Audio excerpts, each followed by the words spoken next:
We are going to be continuing our series of introducing the 90 players that are in training camp for the Packers, the 6 running backs that are currently on the roster. I will also give my prediction on whether or not they will make the 53-man roster, be on the practice squad, or will not make the team at all. So let us begin with our number 1 back, Aaron Jones. The 7th-year pro out of UTSA had another fantastic year for the Packers, leading the team in rushing yards with 1,121 yards, 2 rushing touchdowns, had 59 receptions, 395 receiving yards, and 5 receiving touchdowns. Overall, so far for his career, Jones has 7,127 total yards from scrimmage and 60 total touchdowns in his career. He has really emerged in the past few years as a real leader of this team and has been really fantastic this offseason in that role, really supporting Jordan Love, really getting the guys together, and I absolutely love that about him. I really see him having a season similar to his 2019 form, where he had a total of 19 touchdowns for an offense that heavily used the run game, and that should happen again this year. Definitely making this team as the number 1 option in the backfield. The Thunder to Jones's Lightning, A.J. Dillon is a 4th-year pro out of Boston College.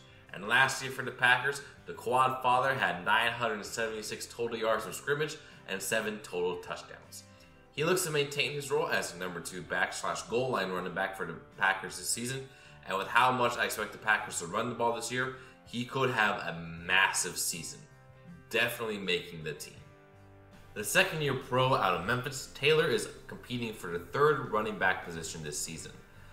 He has spent a lot of time with the Packers, bouncing around the practice squad and active roster since 2020, and has 140 total yards and a touchdown in his time with the active roster.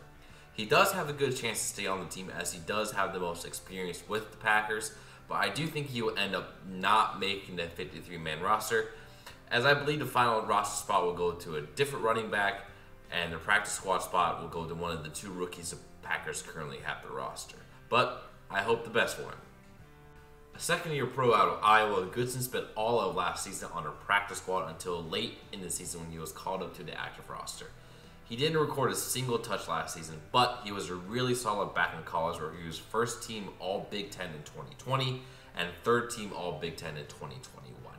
As for his roster spot, I think that Goodson will be the 3rd running back on the roster, as there is a lot of hype around him as a runner, and I hope that he is able to live up to that hype and make the team.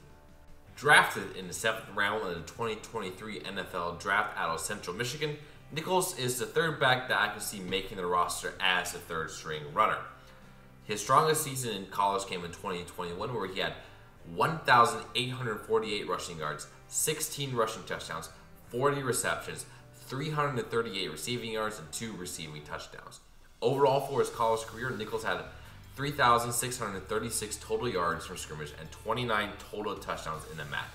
I do think that Nichols will end up on the practice squad for the Packers, as he has potential in the NFL but needs time to adjust to NFL level play, and the best place to do that is the practice squad. An undrafted free agent out of Fort Valley State, Wilson has the longest shot at making the roster out of these 6 guys, but he is a very intriguing player and has very good attributes for a D2 prospect. He was named an All-American last season in Division II, having 1,371 rushing yards, 17 rushing touchdowns, and averaged 6.6 yards per attempt. He has pretty good size and burst for the NFL level, and it will be interesting to see how he plays in camp and in the preseason. I do think he won't make the roster or practice squad for the Packers, but he is an intriguing player that could sneak up into one of those positions.